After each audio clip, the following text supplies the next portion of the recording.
Good day. I'm David Neese with EV World News, where we talk about electric vehicles, green energy, and the stock markets. I'm here today with our founder, Bill Moore. Hey, Bill, happy holidays. Well, thank you very much. The same to you and to all those brave souls willing to listen to us. Yes. What's interesting is we actually had snow yesterday on Christmas, which is the I first, know it doesn't happen very we often. have a white Christmas out here. Yes, and it's definitely different to see. It hadn't been that much. I didn't have to go shovel my driveway for it, so just enough not to do that. Yep. So. Anyways, and that's always kind of nice. So let's start with something about trains. I always like trains. Trains aren't necessarily, you know, an electric car, but we talk about some other things here a little bit. And this They were actually among the very first hybrids in the world. really, Oh yeah, yeah. You know when what replaced the old steam engines, which were horribly inefficient, terribly inefficient, hmm was the diesel electric locomotives that came up in the 1920s. Very among the very first hybrid was invented by Ferdinand Porsche, by the nice. way, about 20, 25 years earlier. But then when the diesel electric trains came in, that's when we started to get that could probably include German submarines in there because they Right. were diesel electric. So Yeah, I've always been kind of amazed at that because, we talk about electric vehicles and you think about how submarine technology from World War I and World War yeah, II was they would run diesel on the surface and yep, they would charge the batteries, right. and then the batteries would allow them to run silently underwater. They didn't run them very Well, fast, but yep. Of course, one of the and ways that the Germans, they invented a snorkel system to allow them to basically remain submerged, a few feet below the surface of the water and still run their diesel engines and to yes, recharge the batteries. So yeah, you know, s- and but so it's not like battery technology is completely new. Although I don't think they were running lithium ion back then. no, they were running lead or something like that. So Yeah, I mean, I've had people talk about, we know that the first electric vehicles were created, what, like 1910, something well, like even that. earlier, even technically earlier than that, clear back in the late 1800s, there were a couple of battery powered carriages and things like that. So yeah, they've been around a long time. In fact, in 1900, the year 1900, one third of all of the cars registered in North America were electric. Oh, that's fascinating. Yeah. Of course, there weren't really roads for them then. No, then that's another interesting story because that's all we got our roads not because of electric, because of cars. We got our paved roads because of bicycles. Oh, interesting. Yeah, but that's another story. So Yeah. Well, anyways, this one is about how did Spain build high-speed rail so fast and cheaply? It obviously didn't copy California. You know, so ouch. yeah. So a high-speed rail from Madrid to Barcelona is about the same length as the yet mythical ride in California from San Jose to Los Angeles. Boarding in Madrid just after Thanksgiving, my train took 2 hours and 45 minutes for $40. That's pretty cheap fare. And had speeds approaching 180 miles per hour to an on-time arrival. That's pretty darn quick. Let's see. Um, Wow, the last time the federal government gave some help was when Biden was vice president. So that's been a while. Right.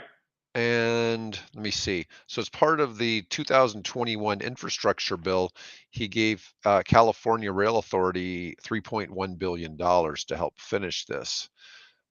And they're hoping for another 4.9 billion in help. Wow. They definitely need the high-speed rail in California. But let's see. So based on NYU's research, the 386-mile line from Madrid to Barcelona cost $25 million a mile and when it was completed in 2008. And that's adjusted to today's dollars. Okay, so Hmm. that's with inflation. It would have been cost Yeah. 25 million a mile today. And the Expensive. California one is working out to 192 million a mile, so it's 8 times as expensive. Yeah. Now, one thing here, we don't know how much of that infrastructure cost in California is buying up the land. Yeah. I mean, just buying up land and all the things for right of ways and stuff like that, that's expensive. A lot of that goes through lawsuits.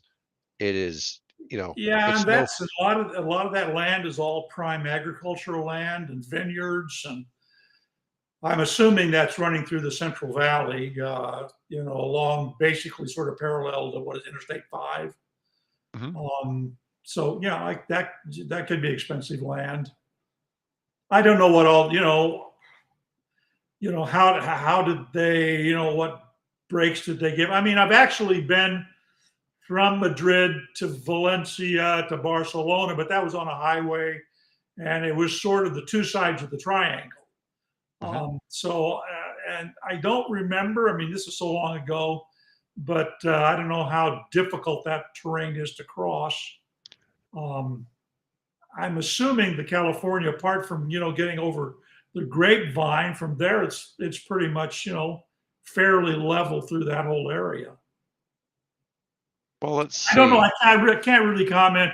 I know I've ridden on the Japanese bullet train, and that is an absolutely incredible, phenomenal experience. To be zipping along at 150, 180 miles an hour, whatever we were doing. I remember they actually had a large display at the front of each one of the coaches that gave the speed. And I'm sorry, I don't recall what it was, but I know we were really going fast. And to get in a feel of what that's like, I was standing in the state at one of the stations and had one of the trains come through. You talk about a phenomenal experience. This thing, just blasting by you. It slowed down maybe to 80 or 90 miles an hour. Boom! It's a rush to have that happen. So, but to actually ride on that train and see those bridges, Mhm. you cross a bridge and it's just a blur. You can't see the pylons. You can't see any structure of the bridge. It's just a blur as it Wow. goes by. Yeah. That's so they don't really give a good explanation. The guy with a terrible name. Let's see. The chief financial officer for California's railroad project. Any other California transportation project by road or plane to move as many people as envisioned of this project would be more expensive. Well, that's interesting as their justification as to why it's so expensive. The chief executive of the Spanish engineering firm that helped build the Spanish system is 2,500 miles, second in miles only to China. That's pretty impressive. Wow, Spain must have a lot of trains. Um, if you're mired in delays and overruns, it has to be demoralizing. When Spain made the bold decision to open the tracks to operators, ticket costs on the routes dropped by 50%. Hmm. Now, it's 15 years ago, California voters agreed to borrow $10 billion to begin building the high-speed rail. The project has neither experienced steady funding or an early success. Governor Newsom abandoned an attempt to build a line connecting northern and southern California and focused just on the 171-mile stretch within the Central Valley instead. Well, that kind of makes sense. It'd Yeah, be that would better be, just get a leg done, right?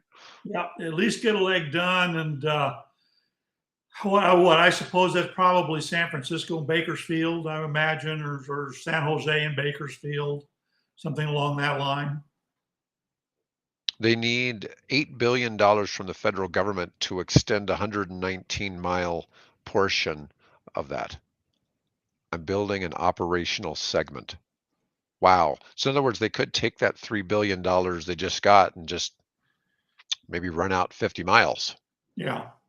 Wow. It's crazy to think that it's $25 million a mile in Spain, and it's 192 million a mile here in We're the here. US. Yeah. Yeah. Yeah. I mean, that's an extraordinary amount of money. No, I mean, I would suspect this is where we would have to have a long conversation with a representative of the Spanish rail system as opposed to, whoever's overseeing the California system, and find out why the difference. What kind of assistance is the Spanish government giving, or did they give to this? And I don't know. I don't know the answer to that. Just not, I want it built because I know how nice it'll be to have that service. And then particularly then if they can extend it, another line out to Las Vegas, you got the serious beginnings of a nice, sustainable in terms of the energy propelling it, transportation system. But that breaks down to about $36,000 per foot. yeah, that seems that seems like a lot of money for a lot of money. 1 foot of rail, right? Yeah. But Do they have that? I assume, like most of those systems over in Europe, they probably are a dual rail system. So you're not just building one track; you're probably building parallel tracks. So that means duplicate tunnels and duplicate bridges and right. guarded crossings, and because you don't want this to be like a normal freight train where you've got a bar comes down, to block traffic, because there's how many people, hundreds of people get killed every year. Yeah, I'd imagine in most spots it's going up and over or going under the roads. Yeah, yeah, Yeah, as opposed to trying to make traffic stop when there's a 180-mile-per-hour train exactly. barreling down on it. Yeah, Yeah. yeah, I mean, that's so fast. I mean, people really don't have yeah. There's no time way to you think could, about stuff. there's no way you could stop. If you saw, some pickup truck stalled on the track, a mile down the track, there's no way you're going to stop it. No. I understand even like a train going 50 miles per hour, a freight train takes almost a mile to stop. Yeah, yeah. I mean, they're not stopping. There's no It sense in depends on jumping out depends there on how many and depends on waving how many your coal arms. flares they have behind them. Right. Well, that's part of it too. Coal, lumber, anything heavy, sand. Okay, Let's. moving on. Yep. All right. So let's talk a little bit about Alphabet's Waymo. Oh yeah, now we're talking.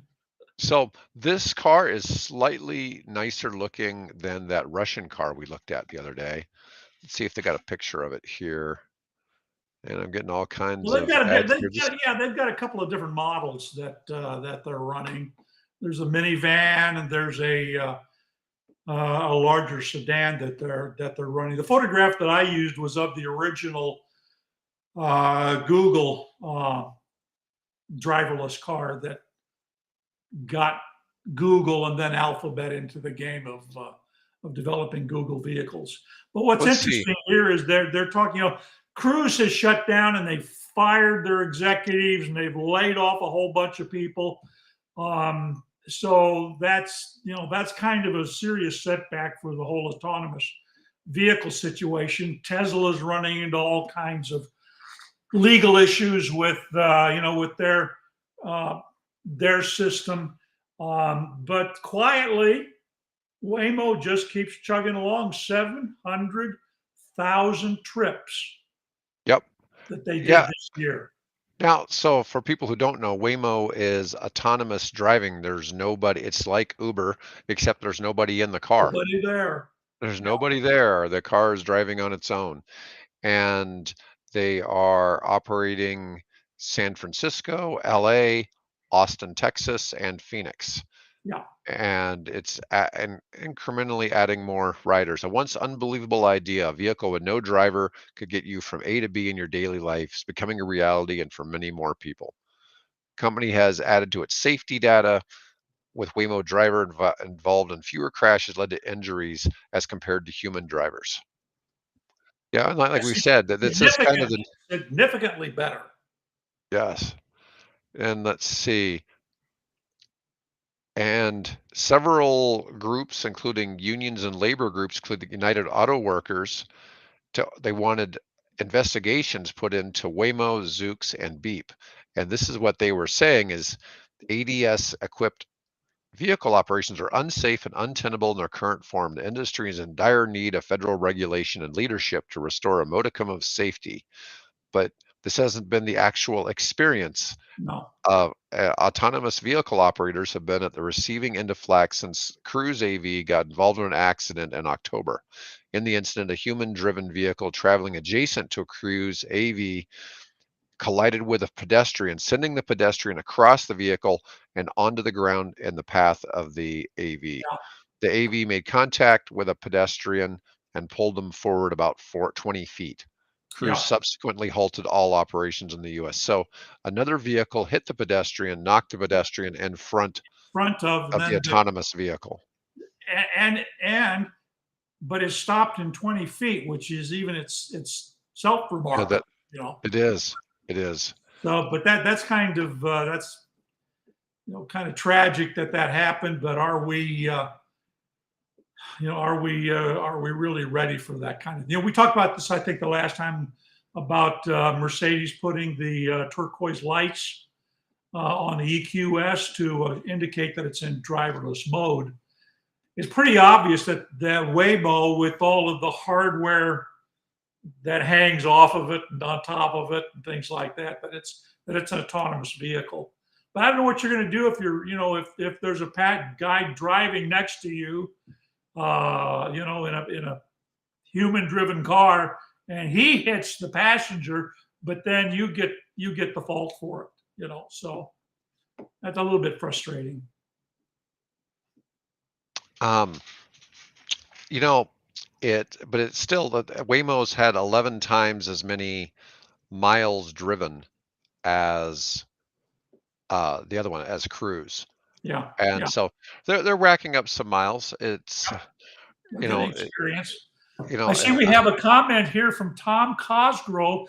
Hello, Tom. I haven't seen you in a long time. I know Tom from previous efforts that I've done. So thanks for the comment. He's commented about the fact that he's used Waymo in Phoenix. It's fantastic, safe driving, but also at speed limit and all Jaguar fleet, which is very nice. So that's what they're wow. using for their vehicles. They've got some Well, minivans, but most of them are Jaguar. I think they're electric Jaguars, aren't they, Tom? I believe so. that's great. That's great. Well, let's go ahead and let's move on Okay. to our main topic for today, which is this is a common argument I hear all the time that your electric car is going to take like 20 years before it to even out with a gas powered car due to the how much it takes in carbon emissions to make that car and make that battery. And I hear this argument that the cars are going to be junked before people drive the EVs far enough. I see this argument constantly, and it's a very difficult thing to deal with. And one of the things that's a little bit disingenuous is people always use kind of worst case scenarios because there are a lot of parts in the United States that still mainly use fossil fuels to generate electricity and don't have very much in the way of renewables. And so this one takes uh, this article from the Guardian takes it a little bit different because they're saying that Florida Senator Rick Scott, for instance, said there was ample evidence to suggest that EVs are not as clean as people are being led to believe, and folks deserve to know the truth. Coincidentally, he didn't send anybody to my event in Florida. I did have other people come. He was invited. He was Okay. invited. He Okay. was invited, but he didn't. Nobody from his office came to the event I held in Florida a while back. Um, but anyways, they have something. This is kind of interesting. The Dirt E-Car EV Act, which tried to call for an analysis of carbon footprint of vehicles. Now, here is, let me And see. then there's the graph. Yeah. Yeah, now I'm looking to see who is preparing this graph. The Yeah, that's a source good is question. Transport and Environment and some United Nations entity produced this. But this being said, here is petrol. So the dark blue is vehicle production versus electric vehicle, worst case and best case. And then So obviously there's no battery production here on the petrol, but this is the actual driving carbon emissions. And here is the battery production, which worst case, and here's best case. And then this is worst case electricity, how it's generated, and this is best case here. I mean, obviously best case here is probably somebody has their own solar panels and is recharging it at home. Or they could be living in the 6 countries that oh, come on, Jacobson from Stanford pointed out are powered by 100% renewables.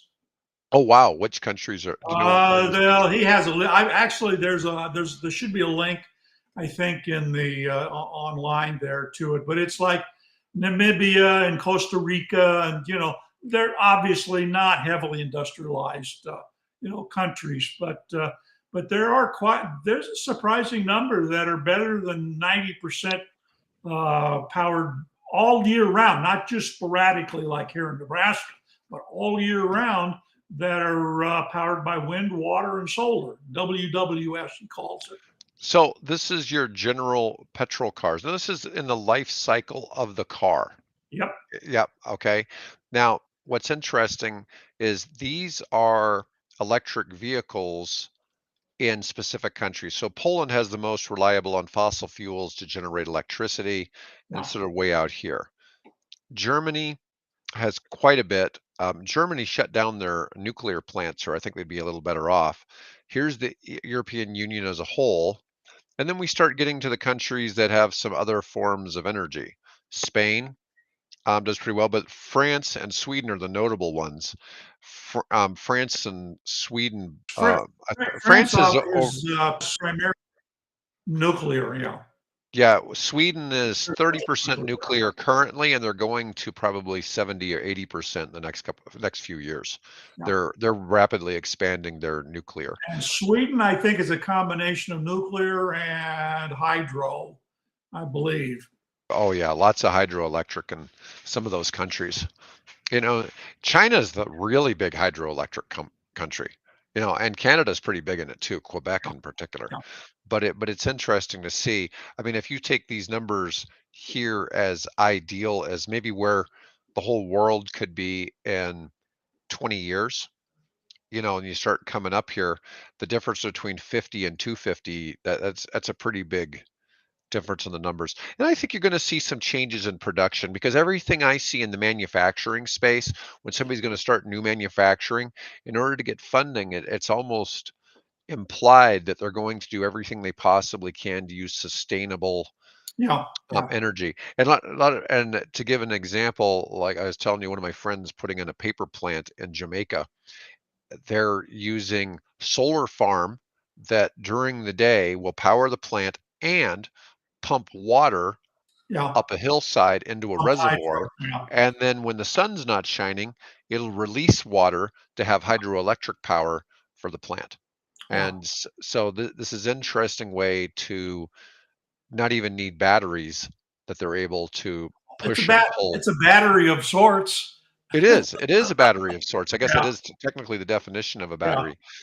But it's interesting to see the carbon debt on making them. But I think as cars are made, and if you look at things like the Giga Press and things like that, I think you're going to cut down some of these Oh, it's going to get, yeah, it's going to be super efficient. even better. It's of course, like everybody else, I'm anxious to see what Tesla comes up with the. I guess we're going to call it the Model 2. I don't know. Mhm. I don't know what name they'll actually come up with for it, but the next generation car, because he says that manufacturing system is going to be revolutionary. And If it's not called the 2, it's going to be called the R, because that'll still then they can make that. Currently the cars are sexy. They'll just be sexier. sexier, yeah, right. So Yeah. Yeah. But you got to one of you got to give that guy credit for imagination. I'll tell you. well, Who would have thought? I'm going to have 4 lines of cars, and each one's going to spell out. It's a shame that they didn't get E. Ford beat them to Model E, but then they did that by making it with the the three. So, three. yeah. Well, but one of the things is, and I've heard Elon talk about this, is like we look at the Waymo model. Okay, as the self-driving features that Tesla puts out in the market keep improving, eventually cars, at once all the cars have this type of technology, then you're going to have less need for as many safety features on cars. So then you're going to cut down on a whole lot of the manufacturing process that the cars require. Yeah. Okay.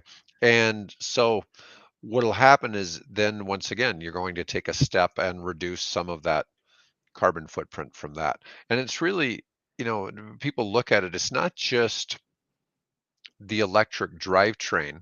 It's all the things that are happening in the terms of safety and stuff like that that really make, EVs more Well, futuristic. yeah, if they're as safe as what Waymo is claiming they are, then you can start thinking about all of the because every time you have to recall a car, Hmm. that adds to the cost of the cars coming down the line, right? Right. Hmm. So if you can make cars that are less prone to having accidents or less prone to having, I mean, how many cars have been recalled because of Takata airbags?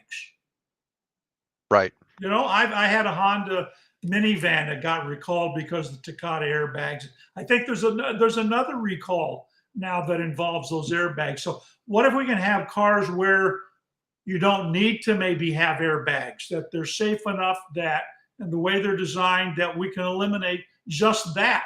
What kind of savings does that represent? And then if you've got cars that are driving autonomously, why do I need to have two cars sitting upstairs? Right. I get my Fiat for driving around town, which is 99% of all the driving I do. And then if I need to drive to Lincoln or Des Moines or Denver or Kansas City or wherever, I just simply ask one of the either rent or I borrow or I call up the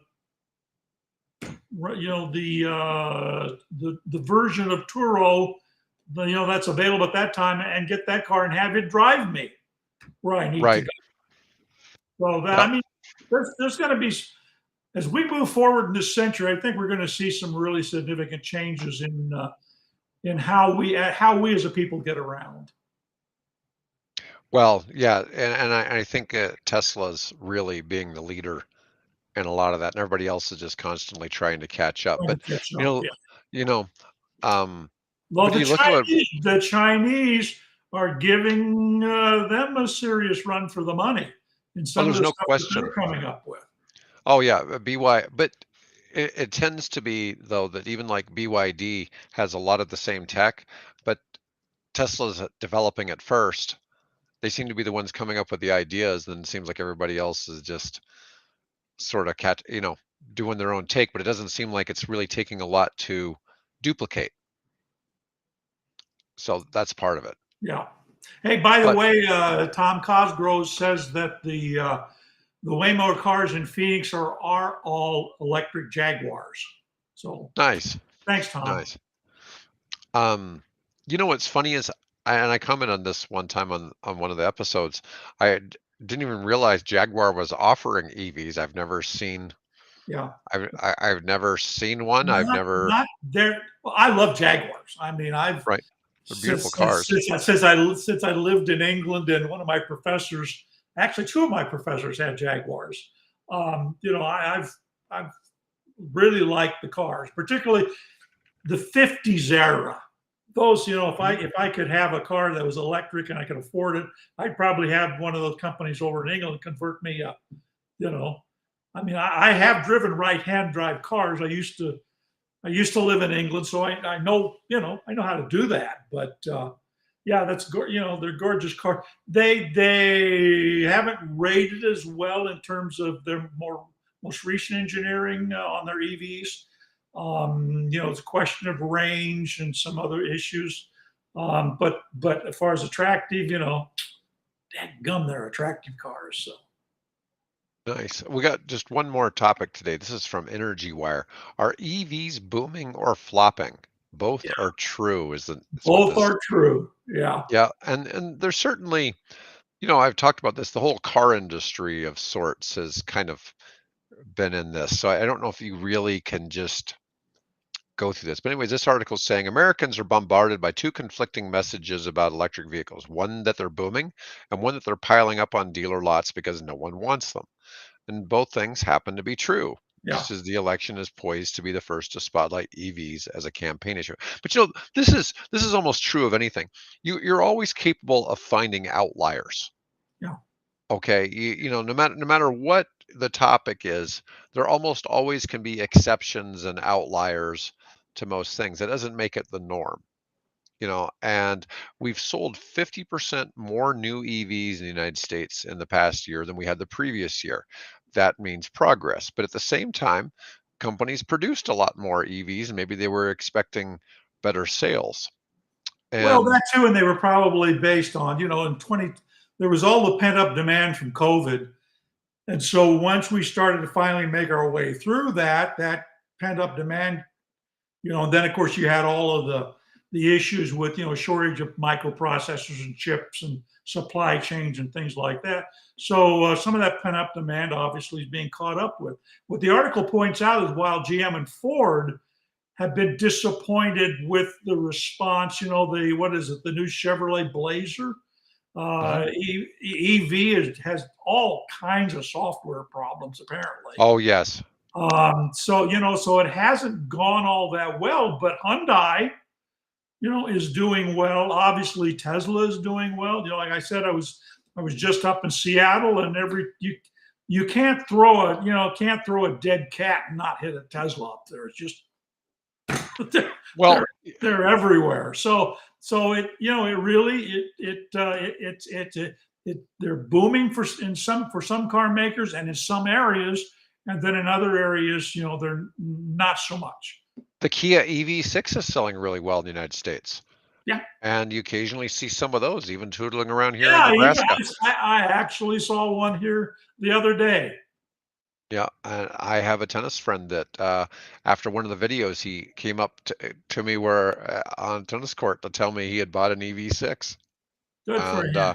yeah, and he could have had a lot of other choices, and that's what he decided he wanted. Yeah, yeah. Well, And they really get good reviews. I mean, some cases the Hyundai versions are you know best electric car of the year type quality. So they've done a remarkable job there at Hyundai and their I don't know what do you call their sister Kia, some kind they're some they're kind of they're just relationship Korean. there. I don't think Hyundai and Kia are related. Well, Now, no, they are. They oh, actually they are. are. Yeah. Okay, I knew Hyundai and Genesis are the same company, are a split off. Who? What But was the second one? Genesis split off from Oh Hyundai, yeah, much the same way as Lexus and Toyota. Genesis is sort of the Lexus of Hyundai. Hmm. Right. But this is kind of interesting. Let me see. Here's the problem with an electric car. They don't go far. They cost a fortune, according to former President Donald Trump. Unless you want to go to the local store or something, you're not going to buy it. But the thing with this is I've had a lot of vehicles when they get to be like high mileage. I don't necessarily trust going on a long road trip on them. I do just like what you were saying. Just go rent a different car Yeah, for that trip yeah, and not have to worry about putting excessive mileage on my daily driver. And sometimes even just the difference in miles per gallon was almost enough to justify renting the car just because it saved that much in fuel, yeah, you yeah, know, versus I've always had a propensity for very large SUVs, but I'm a very large person, so it's yeah. very, You want to be comfortable. I understand. different But situation.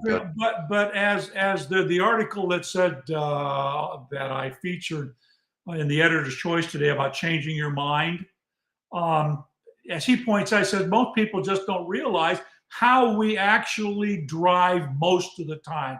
Now there are outliers. There are people that use their vehicle for work and they put 200-300 miles. The guys that drive black cars. I had a chance to talk to a couple of black car drivers in Seattle, taking me from my daughter's house down to SeaTac, and back. that type of thing. And they'll put on 200, 300 miles, a day. But the average person, the average driver is 40 miles. That's it. Drive to work, drive to the store, take the kids to soccer, whatever. 40 miles a day is what the average we all end up, most of us end up driving unless we drive for a living. Um, so so why do I need to have a car, even electric? Why do I need to have a car that gets 500 or 600 miles of range on electric? My bladder. Now I'm old, but my bladder won't take me that far, right? Yeah, I've got I find about the most I can sit in a car is about 3 hours. yeah. Then I've you got done to get up longer. and stretch. I've It's done it, longer, but yeah. even then, if there's ever a time I feel old, it's when I've driven for 3 hours and I go to get out of the car. It's like my legs stop working, and Yeah, it's and you really just kind of can't embarrassing. move. Yep, And I especially know if the I'm feeling. traveling to a tennis tournament, I'm with somebody. It's like, oh yeah, we're sure a couple of athletes on our way to a tennis tournament here. We can get out of the car. We can barely walk. We Yeah, wait for our legs to start working again. yeah, Yeah, yeah, I can only imagine what it's like going to the moon and back, and then the astronauts having to relearn how to walk.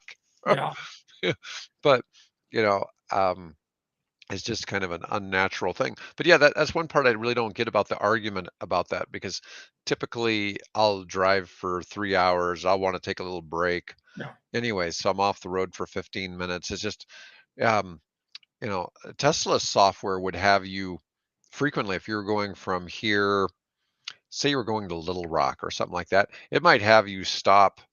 Well, you'd for sure stop in St. Joseph, which is yeah, only what, 100 miles? But it has you do your first stop, and it may only take you 10 minutes to put that juice back in, and then it'll do that again every couple of hours. It'll have you stop. It'll have you stop much sooner than you would suspect it would want you to stop, and so you never really are getting that low. But it's also having you charge when you're in a range that it optimally charges, yeah, yeah. so you get quick charge times. But So anyways, it's just a different mindset. It's just a lot of misapprehension and misunderstanding and in some cases unwarranted fear. It's just get in one and drive one, and you will love the experience. You will absolutely love the experience. So, anyways, well, Bill, that was pretty much all I had to cover today.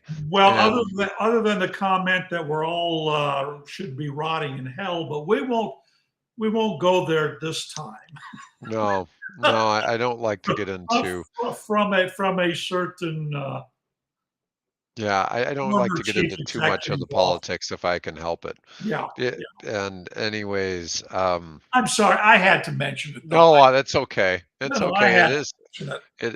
It, there's no question. It's bizarre behavior. Yeah, But anyways, yeah. So if you have something you'd like to see in a future episode, please leave us a comment on the video, and please hit the like button on whichever platform you're on, because it'll help us get shown to more viewers. and thanks, Anyways, Tom. It's good otherwise, to see you on here. So. let's